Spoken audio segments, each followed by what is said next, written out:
여름이 되면요 더 걱정입니다. 뭐 아이들 땀띠 걱정도 해야 되고 또 면역력이 떨어지고 뭐 해충도 많고요. 근데 제일 걱정인 게 여름 방학이 다가온다는 겁니다. 많은 분들이 지금 공포감을 느끼실 것 같아요. 네, 저도 너무 걱정이 되고 긴장이 되는데요. 네. 아마 지금 이제 어린이집, 유치원, 초등학교 줄줄이 방학을 하기 때문에 그렇죠. 그 시간 동안 뭘 하면서 보내 우리 아이 발달에 도움이 될까 많이들 고민하시거든요. 네, 그래서 아주 톡톡한 분을 저희가 옆에 모셨습니다. 자, 목전 아나운서입니다. 안녕하세요. 네, 어서 오십시오.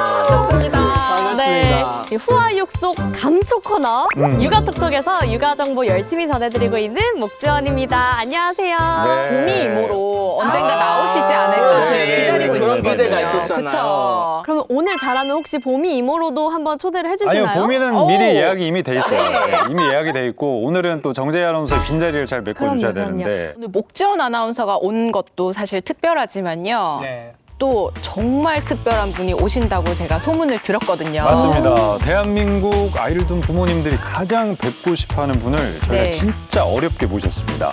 국내 발달 뇌과학의 최고 권위자이시고요. 소아청소년 정신과 전문의 김북년 교수님을 저희가 모시겠습니다. 큰 박수로 환영해 주십시오. 아이고, 반갑습니다. 반갑습니다. 네, 앉으시면 되겠습니다. 네, 감사합니다. 먼저 인사 부탁드리겠습니다. 저는 서울대학교 병원 소아정신과에 근무하고 있는 김북년입니다. 오늘 만나뵙게 돼서 반갑습니다. 네.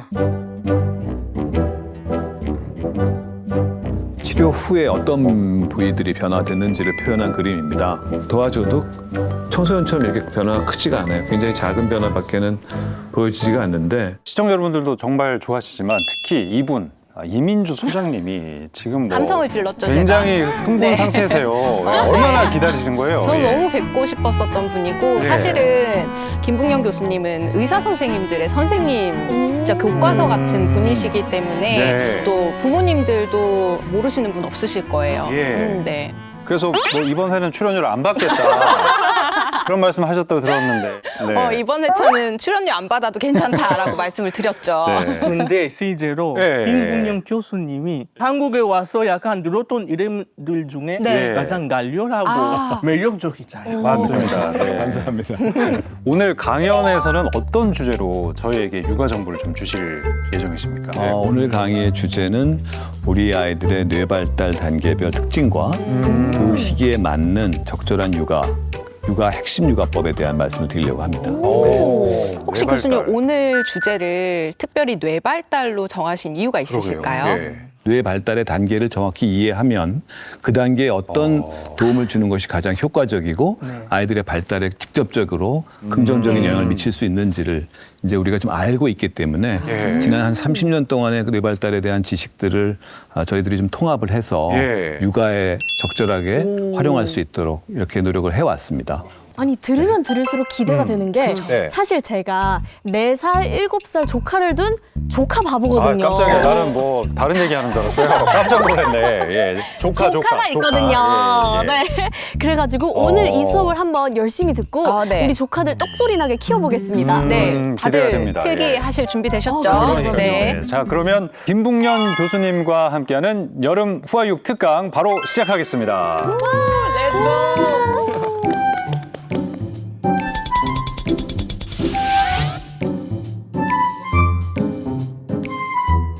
오늘 제가 말씀드릴 주제가 이 뇌발달 단계에 맞는 핵심 육아라는 제목인데요. 예. 사실 뇌발달 단계가 태어나서부터 사실 우리가 사망할 때까지 뇌는 끊임없이 변화되고 환경과 상호작용하면서 어떤 새로운 구조와 새로운 기능들을 탑재해 갑니다. 그중에서도 오늘 제가 말씀드릴 건 주로 태어나서부터 6세까지, 이때까지에 대한 내용들입니다. 예. 근데 그중에 첫 단계가 이제 바로 아이들의 애착 형성과 관련되는 것인데 이 애착 형성에 있어서 가장 중요한 것이 무엇일까? 어떤 게 있을까요? 부모의 사랑 아닐까요? 애착 형성이니까. 네. 안정감. 안정감, 네. 스킨십. 스킨십, 네, 모두 좋습니다. 그러한 내용들이 연결될 수 있는 핵심적인 키워드를 말씀드리면 여기 나와 있는 대로 가족 간의 유대감, 그리고 가족과 가족과 아이가 상호작용하면서 자기를 돌봐주는 주 양육자에 대한 신뢰감. 그것을 토대로 해서 아이들이 정서적으로 안정감을 얻는 것. 근데 그런 부분들이 우리가 어떻게 완성되느냐 결국 뇌에서 온다는 겁니다. 뇌에서. 그럼 우리 아이들의 뇌 중에 특히 어떤 뇌냐? 소셜 브레인이라고 하는 사회적 뇌에서 온다는 거죠. 사회적 뇌 혹시 들어보셨어요? 보통 저희가 좌뇌, 우뇌 뭐 그쵸. 그렇게 얘기하는 그러시죠. 사회정뇌. 이 소셜 브레인에 대한 개념은 사실 우리가 뇌를 옛날에는 어떻게 이해했냐면 특정 영역에서 특정 기능을 갖는다 이렇게 이해했었어요. 언어 중추에서는 언어, 아. 그리고 시각 중추에서는 시각. 네. 이런 기능들하고 위치를 연결시켰거든요. 그렇게 해서 연구를 했더니 한 3분의 1 정도만 우리 뇌가 특정 기능을 갖고 있는 거예요. 그럼 우리 뇌 영역의 3분의 2는 아무런 기능이 연결되어 있지 않은 걸로 생각을 했던 겁니다. 그렇죠.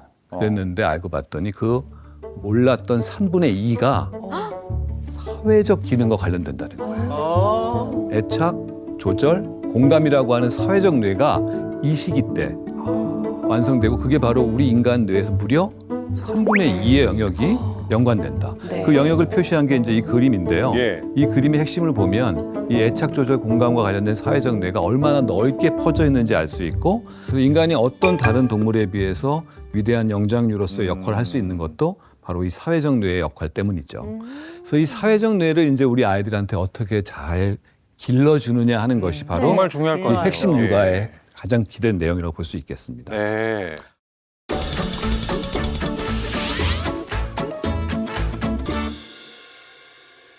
사진이 이제 하나 나오는데요. 이 사진은 이제 우리 신생아 4주 정도밖에 안 된 신생아. 네. 태어난 지 이제 4주. 한 달밖에 안 된 네. 애에서 실행했던 연구인데 어떤 것을 우리 신생아 아이들이 더 선호할까에 대한 연구였어요. 어떤 그림을요? 네, 어떤 그림을요? 아니 다 비슷비슷하게 생겼는데요? 다 비슷비슷하죠. 아니 근데 그 아이가 이- 그 선호를 어떻게 표현하는 그렇죠. 굉장히 좋은 질문이신데 네. 4주밖에 안 된 애가 좋아한다는 말을 하는 건 당연히 그러니까요. 불가능하고 네. 뭐 귀여워서 찝을 수도 없을 거고 예. 뭘로 했을까요? 눈동자를 눈을. 역시. 아이 게이지 정확하게 얘기하셨는데 아이 게이지를 어디에 두느냐가 오. 프레퍼런스 선호도를 측정할 수 있는 굉장히 중요한 기준이 되죠. 이 첫 번째 줄이 1번이고요. 예. 두 번째 줄이 이제 2번이라고 본다면 예. 네. 어느 쪽의 그림들을 더 선호할까? 어. 1번일까요? 2번일까요? 저는 1번. 왜요? 약간 외계인 같이 생긴 거 있잖아요. 아. 저는 이거 제가 봤던 기억이 나요. 그 4주차 때 이거 제가 봤던 기억이 나는데 그때 어디로 저기- 인쇄하셨죠? 어떤 거 보셨어요? 저기 밑에서 두 번째 왼쪽에서 두 번째 거 저거 본 것 같습니다. 예. 선생님은 뭐 같아요? 전문가시니까 또. 저는 사실 예. 정답을 알고 있어서. 네, 근데 정답이 나왔죠, 교수님. 네, 나왔습니다. 네, 네. 어떤 겁니까? 한 분은 맞고 한 분은 틀리셨는데 우리 오유 씨가 정답을 맞추셨어요. 네, 역시. 네. 이걸 외계인이란 말을 쓰셨습니다만 어쨌든 이 눈 두 개, 코 하나 이거를 표상하는 그런 그림처럼 보이잖아요. 네네. 즉 인간의 형태와 가장 그래도 유사한 그림입니다. 맞네. 그걸 가장 정확히 아이들이 오랫동안 쳐다봤다는 거죠. 아. 이러한 사람 얼굴에 대한 선호도는 가지고 태어난다는 거예요. 오. 유전적인 신기하죠. 기질적 특성으로 누가 가르쳐서 되는 게 아니라는 거죠. 예. 또 하나 신생아가 엄마 목소리를 더 선호하는 것을 본 연구가 있습니다. 아, 그걸 그것도 한번 볼까요? 연구가 네. 있어요. 엄마와 목소리를 똑같이 훈련시킨 네 분과 예. 엄마의 목소리가 나오는 스피커 5개를 설치하고 그 가운데 신생아 아이를 놓은 다음에 그 아이가 어디로 기어가는가를 본 겁니다. 와. 그랬을 때 놀랍게도 어떻게 됐어요? 정확도 80% 이상. 80%. 근데 더 놀라운 건 와. 나중에는 그 연구원들조차 네. 어떤 게 진짜 엄마 목소리인지 모르겠는데라고 할 정도였어요. 그런데 그 신생아는 찾아간다. 10명 중에 8명. 그러면은 신생아만 느낄 수 있는 엄마의 뭐 파동 뭐 이런 음파 뭐 네, 그런 게 어떻게- 있어서 그런 건가요? 그 인간의 뇌에서 가장 빨리 성인 기능 수준으로 완성되는 게 청각 중추. 오. 그게 32주에. 그러니까 이미 임신기 8개월쯤 되면 우리 아이들이 엄마 목소리를 물론 그때는 양수 속에 있으니까 정확히 들을지 못하겠지만 네. 들을 수 있는 능력이 갖춰지고 출산하자마자 또 어머니 얼마나 많이 같이 그렇죠. 얘기를 나누십니까? 네. 그것들로 축적된 아주 구체적이고 와. 면밀한 엄마의 목소리에 대한 인식이 있기 때문에 3, 4개월, 5, 6개월 정도만 된 아이들도 벌써 정확하게 목소리를 많이 한다는 들려줘야 좋은 거겠네요. 맞습니다. 와이프가 네. 임신했을 때 배에다 대고 남편들 다 하잖아요. 네네네. 임신. 어. 그래서 많이 저도 했거든요. 그래서 아빠 목소리에 대한 연구는 별로 없어요. 제 생각에는 그걸 한번 해보면 좋겠습니다. 그러게요. 예. 해야죠. 근데 아, 아빠가 그렇겠네. 예. 얘기를 많이 해주면 결국에 엄마가 대답을 하잖아요. 그렇지. 그러니까 아빠의 도움이 다정한, 되는 거구나. 다정한 그런 상호작용에 엄마가 기분 좋게 대화하면 또 그걸 아이가 듣고 있는 거니까. 아, 일단 마음이 좀 놓이네요. 제가 잘한 것 네, 같으니까. 잘하셨습니다. 잘한 것 같으니까 근데 마음이 조금 더 좀 흥미로운 거는 예. 네. 아까 그렇게 아이가 목소리를 들었을 때 네. 아이의 뇌에 대한 사진을 찍은 것도 있어요. 그랬더니 긍정 정서, 기분 좋은 행복감, 즐거움, 평화로움 이런 걸 나타내는 뇌가 액티베이션이 된다는 거예요. 그러니까 단순히 구별만 할 수 있는 것이 아니라 엄마의 목소리를 들으면서 정서적으로 안정되고 행복감을 느끼게 된다는 거니까요. 저 잠깐 궁금한 게 예. 사실 지금 저희 엄마 목소리랑 똑같은 여성분들의 목소리를 들려주면 구분을 잘 못할 것 같아요. 그렇죠. 저는. 발달 초기에 그게 극도로 구별 능력이 올라갔다가요. 나중에는 그것은 희석됩니다. 그러니까 지금은 오히려 남자친구 목소리를 더 잘 기억한다거나 아마 그럴 거죠. 그렇죠? 예. 예. 자, 그리고 이제 미미킹, 이 소위 말해서 아이들이 어른의 특히 양육자의 표정이나 행동을 모방하는 것들에 대한 연구인데요. 일부 주장에서는 한 4 내지 6주 정도만 돼도 엄마의 표정이나 엄마의 이런 재미있는 얼굴 동작들을 따라한다는 거죠. 우리 아이들이 표정을 인식하고 표정을 따라하는 이런 부분들이 바로 공감의 기본이라고 할 수 있겠는데요. 이런 표정을 인식하고 따라하는 거는 결국 감정을 인식하는 능력의 발달하고 아주 밀접하게 연관이 되어 있습니다. 예. 그래서 표정 인식이라고 하는 건 너무너무 중요하고 그렇기 때문에 부모님들이나 양육자분들이 아이와 함께 표정을 나누는 그런 연습을 해보는 건 너무 좋을 것 같아요.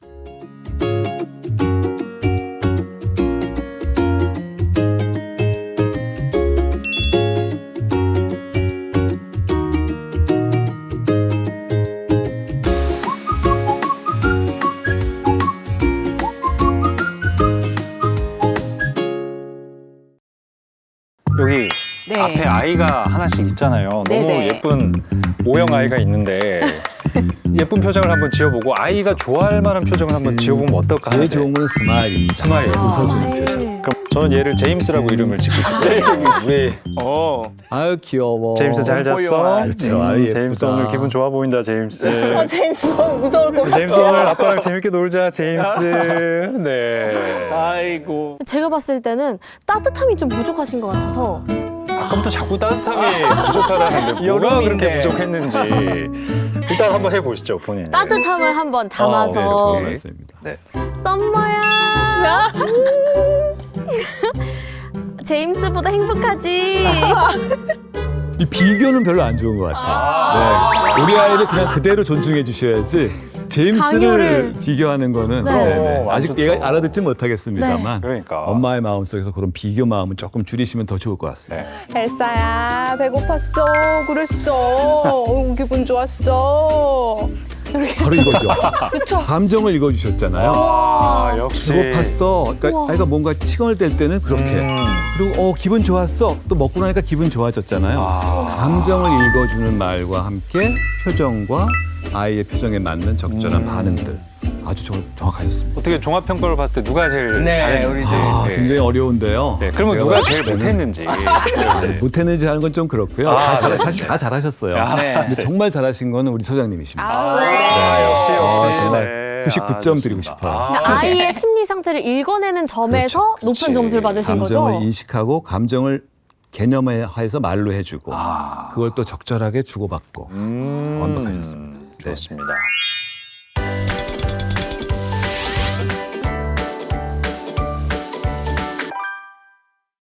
계속 진행을 해보면 예. 네. 그렇다면 이런 이제 3세까지의 뇌발달의 핵심 육아법에 대한 내용들을 좀 말씀드렸는데 왜 3세냐 네. 이 부분이에요. 네. 왜 그 3세, 36개월 강조하느냐 그 이유가 여기 나와 있습니다. 우리 아이들의 발달에 있어서 가장 변화가 많은 때다. 그 이유는 이 시기 때 우리 뇌가 굉장히 많은 양의 신경망을 만들어내요. 그래서 정말 뇌의 두께도 굉장히 빠르게 두꺼워지고요. 또 또 뇌 안에 연결 네트워크, 그걸 우리가 백질의 연결망인데 그것은 기능과 기능을 연결해줘요. 그러니까 우리가 예를 들어서 누구를 쳐다보고 미소 짓는다고 할 때 쳐다보는 시각 기능, 그다음에 감정을 읽는 감정 조절 기능, 예. 거기에 따른 내 반응을 보이는 운동 기능, 이 세 가지가 연결되잖아요. 그것은 바로 백질의 연결성이 있기 때문에 가능한 겁니다. 이런 거를 완성하는 게 있어서 가장 큰 폭의 변화를 보이는 게 바로 만 3세 때이기 때문에 그렇습니다. 그럼 부모님이 어떤 역할을 이때 할 건가? 예. 그 중에 한 가지를 또 말씀드리면 바로 스킨십이에요. 네. 스킨십은 뭐죠?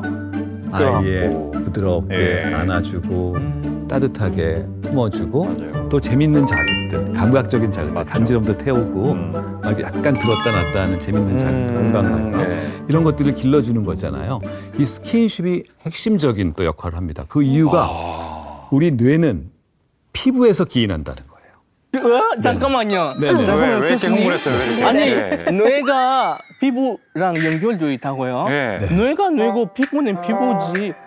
그럼 제가 여기 또 뇌가 있어요? 피부가 뇌란 뜻은 아니고요.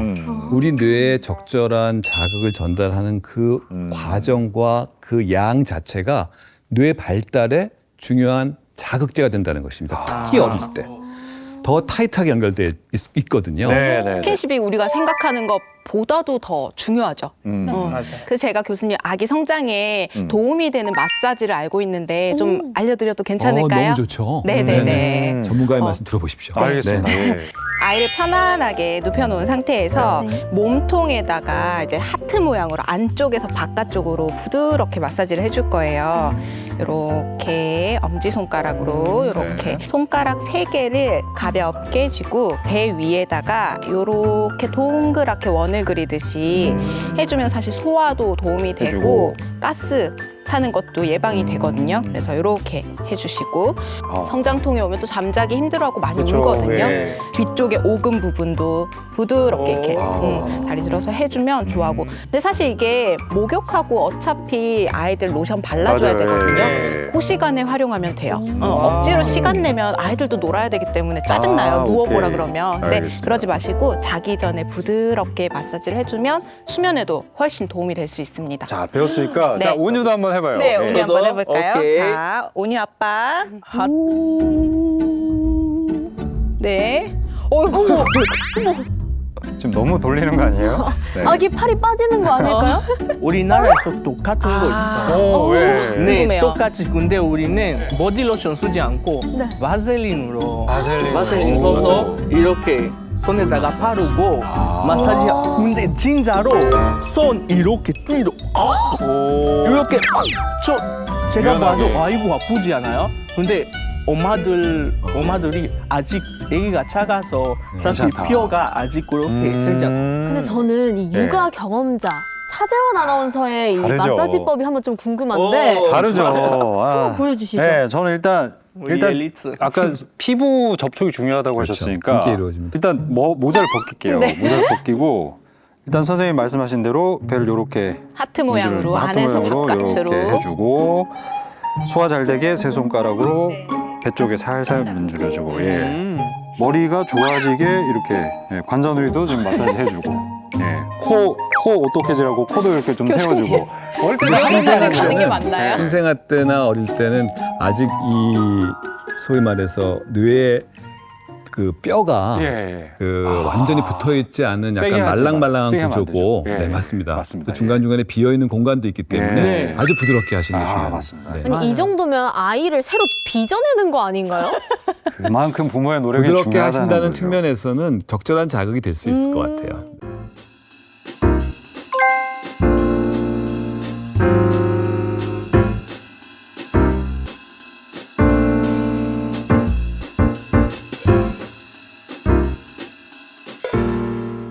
네, 그래서 바로 그런 과정들을 아주 잘 해주셨고요.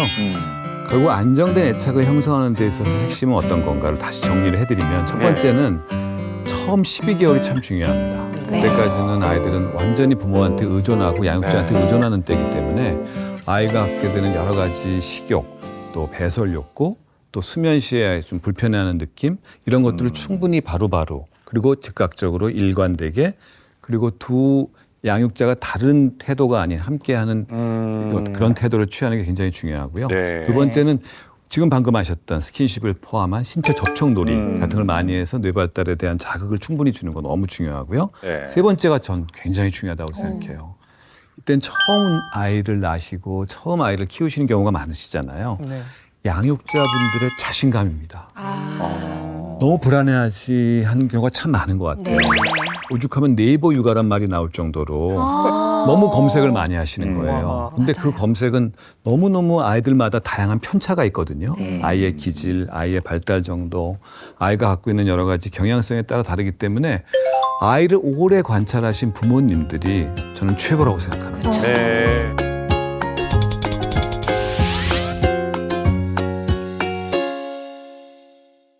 그래서 그런 과정을 통한 이제 애착이 완성이 되고 난 뒤엔 그 다음 단계로 넘어가게 되는데 그게 바로 4세, 7세 사이에 아이들의 조절 능력과 관련된 부분이죠.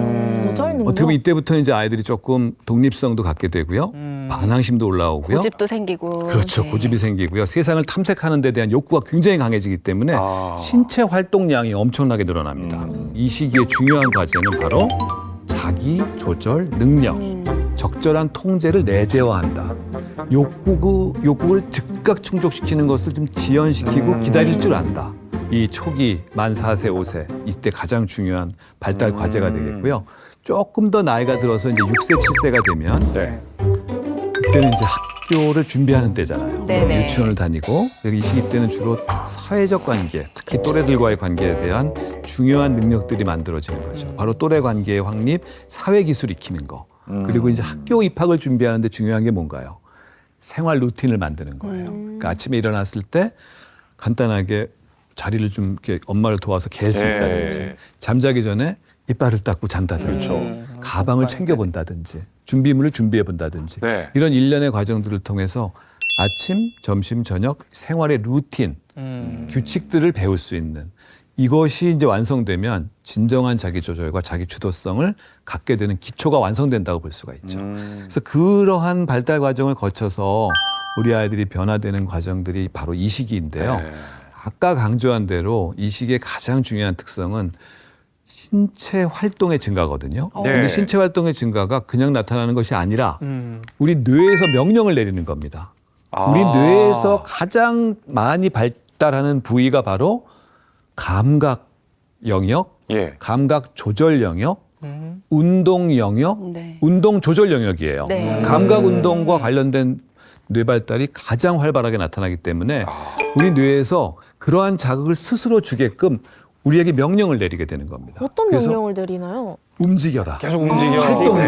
네. 가만히 있지 마. 탐색하라. 근데 우리 부모님들 네네. 가만히 좀 있어. 너는 왜 가만히 못 있니? 그런 말이 뇌가 나올 수 발달해야 있어요. 되는데. 맞습니다. 왜냐하면 부모님들은 아이고. 또 위험에 대한 걱정을 하시잖아요. 그쵸, 그쵸. 어떤 위험 설정 범위를 넘어가면 너무너무 걱정을 하시는 건 네. 당연한 거거든요.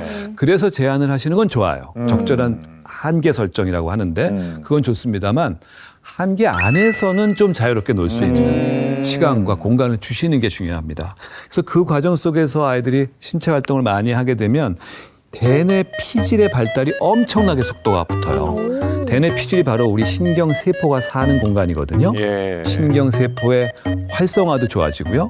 연결망도 좋아지고요. 그런 시기 동안에 활동량을 충분히 담보해 주는 것이 중요하다. 그래서 그런 발달을 도와주는 이 신체 활동 늘리는 것 이제 네. 그게 숙제가 됩니다.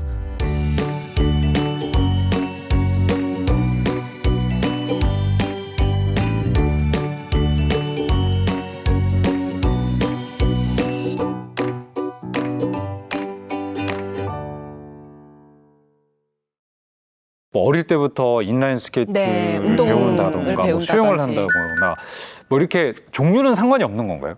굉장히 좋은 네. 질문이세요. 실제로 네. 어떤 운동이 좋은지에 대한 연구들이 있었는데 결론은 어떤 운동이든 괜찮다. 종류는 상관이 어떤 없다. 활동이든 괜찮다. 종류가 한계 없다. 네. 심지어 NIMH라고 하는 국립보건연구원에서는 예. 가장 추천하는 신체 활동이 뭔지 아십니까? 뭔가요? 아이를 집안일에 참여시켜라예요. 만 4살쯤 되니까 이 아이들이 걷고 다 하잖아요. 네. 근데 제대로는 못하겠죠. 예. 그렇죠. 엄마가 방 청소할 때 같이 참여시키라는 거예요. 와. 너도 걸레 하나 들어? 같이 닦는 거예요. 그때 안 하는 습관이 이제 들어가지고 지금까지 안 하고 지금도 있거든요. 그래. 집이 엉망이라고 하더라고요. 근데 그게 뭐 그때 영향은 꼭 아닐 것 같고요. 그 집안일에 참여하는 거에 대한 여러 가지 즐거움도 아이들이 느낌으로써 엄마의 역할, 아빠의 역할에 대한 구분이 없어져요. 맞아요. 아이가 굉장히 민주적인 아이로 클 수 있는 기회도 된다는 보고들도 있을 정도입니다. 저는 그래서 많이 실천시켰던 게 네. 이제 아빠랑 같이 분리수거하러 요거 작은 박스 들고 맞아. 나가는 맞아. 거야. 얘가 이걸 들기 위해 힘도 쓰고 그거 좋아해요. 재밌어 아이들이. 하잖아요, 이렇게. 분리수거장 옆에 따로따로. 놀이터 있거든요. 맞아요. 그래서 그런 것들을 종합하면 이제 우리가 신체 활동을 통한 뇌 발달에 중요한 어떤 목표를 달성할 수가 있고요. 네. 또 하나 자기 조절이 중요한 게 아까 만족지연이라는 말씀을 제가 썼잖아요. 네, 네. 만족지연이라는 네. 건 당장의 작은 만족을 참으면서 그 이후에 주어지는 좀 더 큰 만족을 위해서 노력하는 거거든요. 만족지연의 대표적인 연구가 마시멜로우 실험입니다. 네, 마시멜로우 실험이라는 것이 스탠포드 대학 심리학과에서 진행이 됐는데 예. 스탠포드 대학의 교직원들 자녀들을 대상으로 했어요. 오, 그러다 네. 보니까 어떨까요? 굉장히 호모지니어스한, 그러니까 균질한 집단이잖아요. 그렇죠. 그래서 예. 아마도 비슷하게 결과가 나오지 않을까? 뭐 이런 가정하에서 진행이 됐습니다. 예.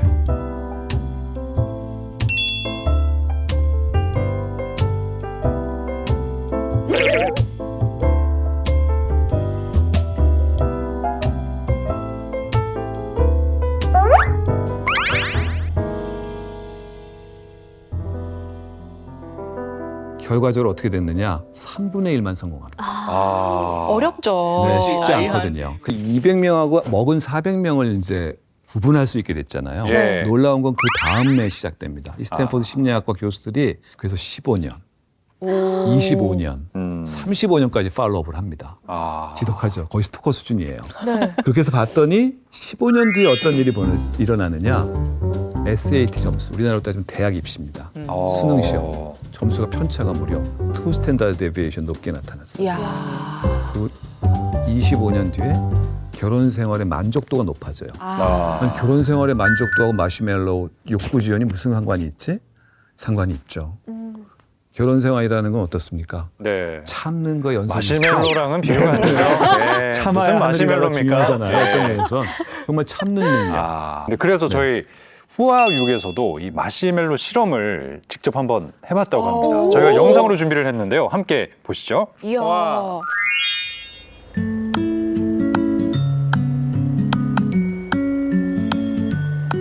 안녕하세요, 여러분. 오늘은 특별히 스튜디오 밖에서 인사드립니다. 저는 지금 부산의 한 어린이집 앞에 나와 있는데요. 제가 이곳에 온 이유는 특별한 실험을 하나 진행하려고 나왔습니다. 마시멜로 실험이라고 들어보셨나요? 아동 심리학 연구에서 자제력과 자극에 관한 대표적인 실험 중 하나라고 하는데요. 어떤 실험일지 지금 바로 확인해 보시죠.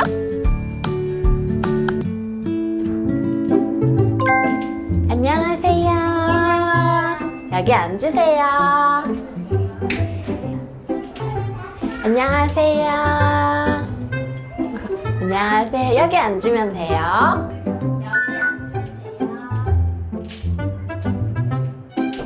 선생님이 여기 앞에 초콜릿 2개를 놔뒀죠. 근데 선생님이 잠깐 일이 있어서 15분 동안 나갔다 올 거예요. 근데 아연이가 선생님이 올 때까지 잘 기다리면 이 초콜릿을 2개를 먹을 수 있고, 선생님이 잠깐 나갔을 때 아연이가 이게 너무 먹고 싶어서 못 참겠다 싶어서 먹으면 하나만 먹을 수 있어요. 혹시 선생님이 나가 있을 때 못 견디겠다 싶으면 선생님 하고 부르면 돼요. 선생님을 부르면 1개만 먹을 수 있는 거예요. 좀 이따 봐요.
준우 맛있게 먹고 있었어요?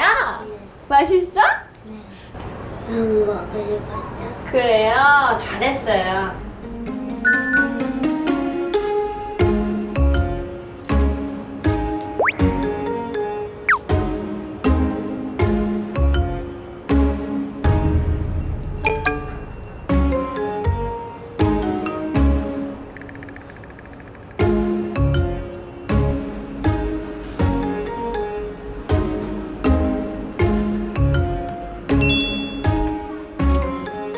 우와, 아연이 기다렸어요? 우와, 안 먹고 기다렸어? 너무 잘했네. 그럼 선생님이 초콜릿 2개 줄게요. 먹어. 아연아, 먹어도 돼. 기다리는데 안 힘들었어? 안 힘들었어. 너무 잘했어. 맛있어? 다 먹어도 돼. 이거 2개 다 먹어.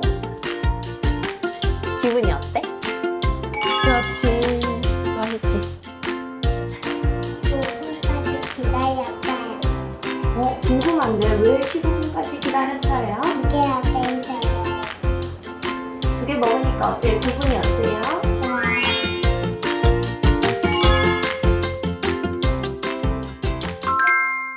네, 실험 보니까 이해가 확실히 되네요. 네. 맞아요. 제작진도 대단합니다. 근데 저는 정재 아나운서도 한번 실험에 동참을 해봤으면 어땠을까. 분명히 못 참지 않았을까 하는 생각이 듭니다. 네, 아니 네. 아이들이 너무 귀여운데 네. 사실 이 아이들이 15분을 참는 게 쉽지 쉬운 않아요. 일은 아니잖아요. 네, 맞아요. 네. 근데 오늘 이거 보시고 집에 다들 마시멜로 사서 애들 기다리라고 할 것 같아서 네. 제가 한 가지 좀 실전에서 좀 팁을 드리자면 네. 이제 아이들이 어릴 때부터 어느 순간 이게 장착이 되는 게 아니잖아요. 그러니까 어릴 때부터 간식 시간, 식사 시간을 통해서 기다려 친구들이랑 같이 먹을 거야 또는 기다려 엄마 아빠 준비 다 되면 같이 먹을 거야 이런 것들을 좀 연습하면 좋아요. 그래서 점진적인 연습을 해야지 오늘 마시멜로 또 사놓고 이렇게 또 아이들 15분 기다리라고 하면 안 됩니다. 제가 이메일 온 어떤 어머님은 네. 마시멜로 선생님 실험을 하려는데 실험하기 직전에 애가 벌써 다 먹었어요. 이런 얘기도 많이 합니다. 오, 얘기하는 네, 중에 먼저 네, 먹던데요. 이렇게 되니까 그렇다고 그런 그 걸로 아이가 전혀 자기 조절이 안 되는 아이가 아니라는 거죠. 연습이 그 실험 필요하다. 세팅의 문제인 그렇지. 것이지. 그렇지. 네. 재밌습니다. 네. 만족지연이라고 하는 이 간단한 마시멜로를 참아내는 능력이 예. 그것은 그렇다면 우리 뇌 발달에 어떤 것과 관련되느냐? 바로 전두엽과 관련된다는 거죠. 전두엽 중에서도 전두엽이라는 데가 있습니다. 전두엽의 앞쪽 부위. 우리의 또 질문이 그 다음에 따라오겠죠. 네. 자, 그러면 우리 아이의 전두엽의 힘은 어떻게 길러주면 좋을까요? 네, 핵심인 것 같은데요. 너무 네. 중요하죠. 그게 바로 4세, 7세의 가장 핵심적인 것인데 네. 전두엽의 힘은 아까 말씀하신 대로 점진적으로 길러지는 거예요. 한 2, 3년에 걸쳐서 4세에서 7세까지 올라오는 한 3년 동안에 꾸준히 성장할 수 있게 도와주는 것인데 어떤 방법이 있느냐? 핵심은 바로 생각하는 힘을 갖게 도와주자는 거예요. 생각하는 힘이요. 생각하는 힘. 그러니까 어떤 거냐 하면 사과는 빨개, 참외는 노래 이런 걸 외우게 하는 건 아무 소용이 없어요. 반대로 이렇게 하셔야 돼요. 빨간색의 과일은 뭐가 있을까? 사과, 자두, 아이들 그렇게 얘기하겠죠. 막 딸기 네. 이런 거예요. 전두엽의 굉장히 중요한 인지 능력 중에 하나를 길러주는 연습이거든요. 그러한 생각을 할 수 있는 힘을 길러주는 교육이 훨씬 더 좋다는 거죠. 저 갑자기 그런 노래 떠오르는데 우리 어렸을 때 원숭이 엉덩이는 그렇지. 빨개 빨가면 사과. 그렇죠. 맞아요. 이 노래가 아이들의 그렇게 연결되죠. 전두엽의 힘을 길러주는 맞아요. 노래예요. 그 다음에 빨가면 사과고, 그다음에 뭐죠? 사과는 맛있어. 맛있으면 바나나. 바로 그거예요. 끝말잇기 같은 것도 네. 맞아. 언어적인 것만 연습하는 게 아니라요. 전두엽의 힘을 기를 수 있어요. 끝말이 어떤 뭘 끝나는 굉장히 여러 단어가 있잖아요. 네. 쭉 떠올리고 리스트를 만드는 거거든요. 그것도 전두엽의 힘입니다. 그것뿐만은 아니고 질문을 아이들이 스스로 만들 수 있게 해주는 것도 굉장히 중요해요. 그러니까 아이들의 질문을 절대로 무시하거나 그런 말 하지 마, 그런 거 물어보지 마 이렇게 하지 마시고 그 질문을 그냥 수용적으로 받아주는 것만으로도 아이는 새로운 질문을 함으로써 예. 새로운 생각을 할 수 있는 능력이 커지는 거거든요. 이 4세, 7세 때 보면은 판타지가 많아요. 그렇죠. 그리고 네. 드림 친구라고 그래가지고 실제는 없는데 그런 가상의 친구들 친구 있어요. 있잖아요. 예. 이것도 굉장히 재밌는 전두엽 기능들 중에 하나예요. 그게 전두엽 발달이 잘 되나 할수록 그런 그럴 또 가능성이 행동들을 높습니다. 하는 거군요. 네네. 그래서 결국 길러지는 건 전두엽의 힘이 커지면 예.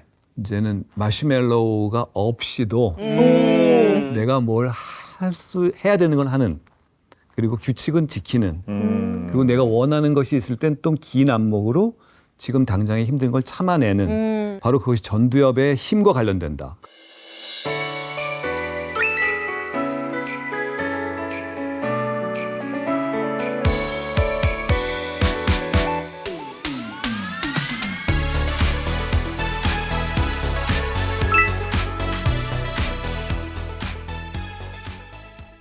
우리가 오늘 태어나서부터 신생아 시기, 네. 그리고 36개월, 그 36개월 이후에 4세, 7세까지의 네. 발달 과정에서 얼마나 우리 아이들한테 이러한 뇌 발달의 각 시기마다 어떤 도움을 적절하게 주고 와. 어떤 육아를 해주시는 게 정말 파워풀한지를 네. 아실 수가 있을 것 같아요. 네.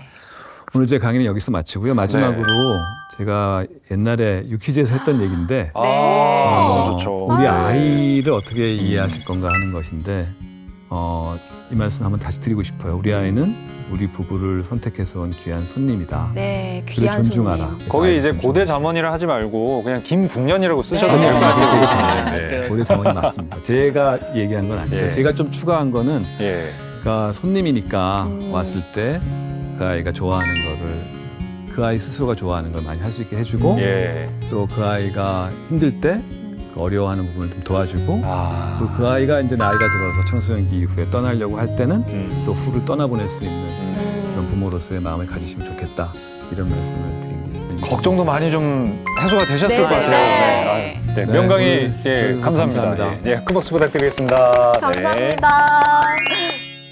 네, 교수님의 강의를 집중해서 듣다 보니까 제 전두엽도 좀 많이 이렇게 자극을 받는 것 같고 아이에게 좀 더 자극을 줄 수 있는 그런 늦었지만 지금이라도 좀 해야 되겠다는 생각이 들었는데 지원 씨 어떻게 들었어요? 저도 지금 제 조카들이 딱 4살, 7살이니까 지금 아. 당장 시도를 해야 되겠다. 네네. 이런 다짐이 좀 들어요. 근데 저는 궁금한 게 있어요. 네. 발표 보니까 교수님이 7살까지 뇌 발달이 중요한다고 하셨는데 혹시 그러면 7살 지나고 나서 어떻게 되나요? 사실 저희 조카들이 이미 7살 지나서. 넘어서 혹시 이제 똑똑해질 방법이 없을까요?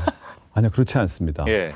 사실은 7세부터 12세까지의 그 학령기, 초등학교를 다니는 시기도 처음에 잘 안 되었던 만약에 애착이 있다면 네. 애착을 회복하는 그 과정이 될 수 있고요. 예. 조절 기능에 어려움이 있었다면 그 조절 기능을 새롭게 습득하는 시기도 돼요. 그러니까 우리 뇌는 어떠한 환경적인 자극이, 양육적인 자극이 오냐에 따라서 거기에 맞게 충분히 변화될 수 있는 기본적인 능력을 계속 갖고 있습니다. 언제까지? 와. 20대 초반까지는. 그러니까 네. 늦었다고 생각할 늦지 지금이 마세요. 가장 빠른 것 맞습니다. 같아요. 네, 그래도 희망은 있다. 그렇죠. 네, 희망은 가능성은 있다. 충분히 있습니다. 알겠습니다. 아니 우리 온유 씨처럼 네. 김북년 교수님이 후아육에 오신다고 하니까 궁금한 게 그렇게 많으신가 봐요. 난리 네, 났죠. 네. 또 사연을 많이 보내주셨는데요. 네네. 그중에 몇 가지를 골라왔어요. 네. 첫 번째 고민부터 한번 들어볼까요? 네. 안녕하세요. 4살 아이를 키우는 맞벌이 가정의 아빠입니다. 요즘 아침마다 등원 전쟁을 치르느라 정신이 하나도 없습니다. 어린이집 안 가. 저 오빠랑 있을 거야. 아빠 회사 가야 되잖아, 운유. 그러니까 어린이집에 갔다가 우리 저녁에 다시 만나자. 오빠랑 있을 거야. 오빠랑 있기 싫어. 안 가야 될 것 같아요. 진짜 회사 가기 싫네요. 네. 우리가 맞벌이라서 아이와 함께 보내는 시간이 적다 보니 애착 형성이 제대로 안 된 걸까요?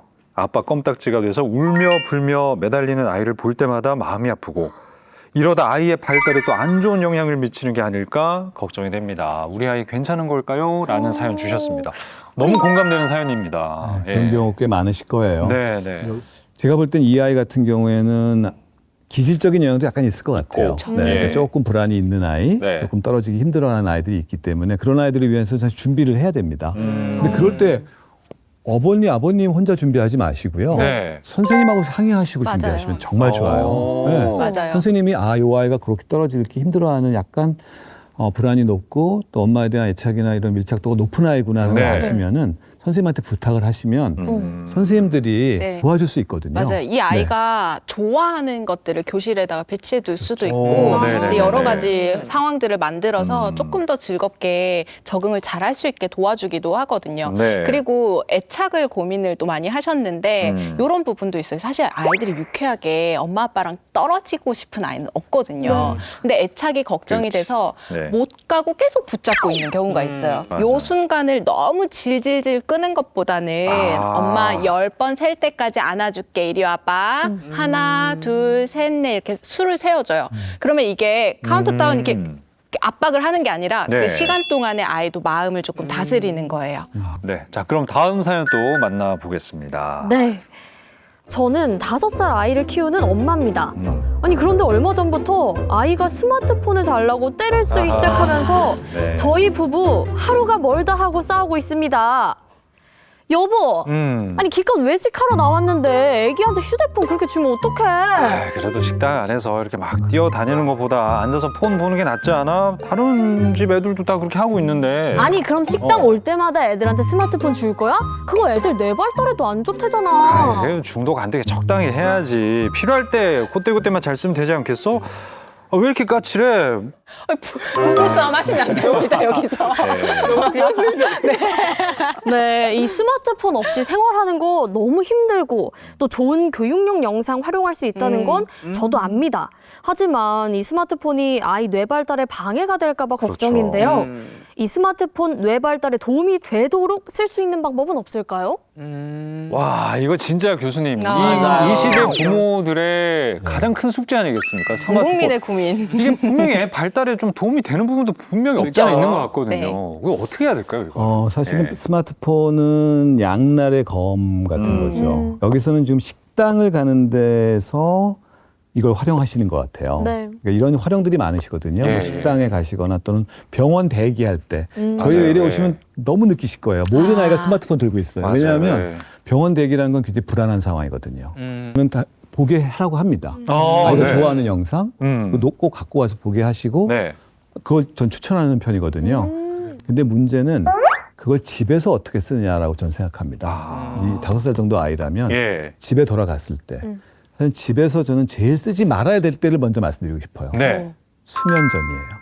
자기 전에. 늦은 밤. 아. 늦은 밤은 결국 스마트폰에서 보이는 여러 뭐 블루라이트가 뭐 뇌를 자극한다 뭐 이런 것도 있지만 일단 네. 컨텐츠 자체가 굉장히 자극적이에요. 아. 이게 학습적인 것도 심지어는. 예. 그렇기 때문에 아이들이 그런 컨텐츠에 자극을 받으면 일단 수면 퀄리티가 굉장히 안 좋아지고요. 그것 때문에 2차적으로 생기는 성장 문제라든지 또 정서적인 불안정성도 따라올 수가 있기 때문에 네. 그건 절대적으로 피하시는 게 좋고 저 같은 경우에는 실천을 꼭 하는 게 저희 집 규칙이 네. 일단 애는 스마트폰이 없고 엄마 아빠는 스마트폰이 있잖아요. 네. 이거를 습관적으로 그냥 의미 없이 보는 모습을 노출하진 않아요. 이 스마트폰의 용도가 뭔지를 아이가 좀 알 수 있게끔 일상에서도 보여주는 게 저는 중요하다고 생각하거든요. 그래서 아이가 궁금한 게 생겼을 때 같이 검색해보고 찾아보는 거 이런 용도로도 사용을 하고 네. 정보 검색이라든지 이렇게 하면은 좀 도움이 될 수 있을 것 같아요. 아주 현명한 방법이십니다. 네. 네, 후아육이 준비한 여름 특강 1탄 어떻게 흥미롭게 잘 보셨는지 모르겠습니다. 많은 도움이 되셨을 것 같아요. 어떻습니까? 네. 저는 예. 좀 아쉬웠어요. 왜? 이렇게 좋은 강의를 듣는데 네. 내가 지금 아기가 없다는 게 너무너무 아쉬웠어요. 야, 어떡하죠 이거? 저도 아쉽네요. 예, 많이 아쉽네요. 네. 지금 이 시간에도 육아하느라 고된 하루 보내고 계실 부모님들한테 마지막으로 해주고 싶은 말씀은요? 저도 사실은 반성하는 것 중에 하나만 간단히 말씀드릴게요. 네. 욕심을 내려놓으라는 말씀을 저는 일단 해드리고 싶고 첫째, 두 번째는 아까 육아 초기에 말씀드렸던 자신감을 가지시라는 거. 우리 아이를 내가 제일 잘 알고 있고 우리 아이를 나만큼 본 사람이 없고 우리 아이를 나만큼 사랑하는 사람이 지구상에 없다는 거. 그거를 딱 가지시고 그러면서 욕심은 조금 낮추시고요. 그러시면 아마 굉장히 행복한 육아가 되지 않을까. 제가 못한 거라서 부탁을 드리고 싶습니다. 네, 교수님 덕분에 정말 특별한 시간이었습니다. 오늘 다시 한번 이렇게 좋은 네. 강의를 해주신 교수님께 큰 박수 부탁드리겠습니다. 너무 감사합니다. 감사합니다. 감사합니다. 네, 육아 고민은 이제 그만. 후아육 아이는 누가 키울래? 저희가 여러분의 아이들을 정성껏 돌봐드리겠습니다. 네, 순삭이지만 꿀 같은 휴식 시간도 보장해드리고요. 현실 육아 고민까지 해결해드리는 신개념 육아 프로그램 후아육. 우리 아이 돌보미가 필요하다면 아래 내용 참고하셔서 많이 지원해주세요. 네, 저희는 여름 특강 두 번째 이야기로 다시 찾아오겠습니다. 함께해 주신 여러분 고맙습니다. 수고하셨습니다. 고생하셨습니다. 여러분의 현실 육아를 책임지는 후아육. 이번 주 후아육도 여름 특집 특강으로 준비했는데요. 많은 부모들의 멘토이신 소아청소년과 전문의 하종우 원장님 반갑습니다. 네. 반갑습니다. 아이를 쉽고 재밌게 그리고 바르고 똑똑하고 행복하게 키우는 법에 대한 강의를 하고자 합니다. 사회에서 기대할 것은 부모의 적당한 배려 이상을 기대하게 키우면 안 돼요. 딱 그 정도만 애가 견딜 수 있게 키워야 돼요. 저출생 위기 극복 KBS가 함께합니다.